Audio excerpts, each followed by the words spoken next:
Our topic is difference between primary research method and secondary research method.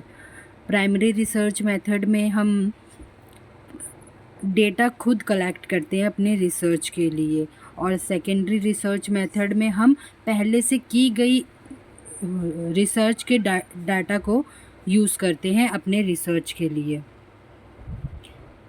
Primary research method जो है वो real data पे, मतलब real time data होता है, एक तरह से प्रेजेंट पे बेस होता है। हम प्रेजेंट में जो भी रिसर्च करते हैं, डाटा कलेक्ट करते हैं, वो प्रेजेंट के प्रॉब्लम्स पे होता है।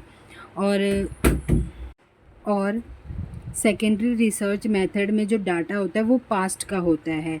इट मीन्स कि जो भी पास्ट में कलेक्ट की गई है, पास्ट के जो भी सिचुएशन थे उस पे कलेक्ट की गई डाटा को हम एनालाइज करते हैं प्रेजेंट में।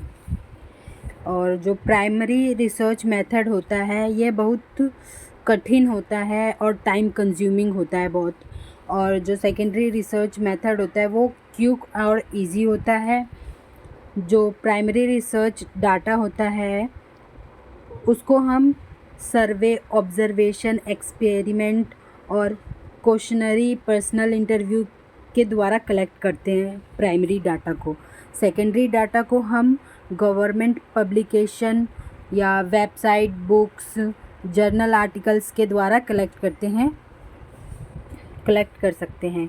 प्राइमरी रिसर्च मेथड बहुत एक्सपेंसिव होता है और सेकेंडरी रिसर्च मेथड बहुत इकोनॉमिकल होता है, मतलब किफ़ायती होता है।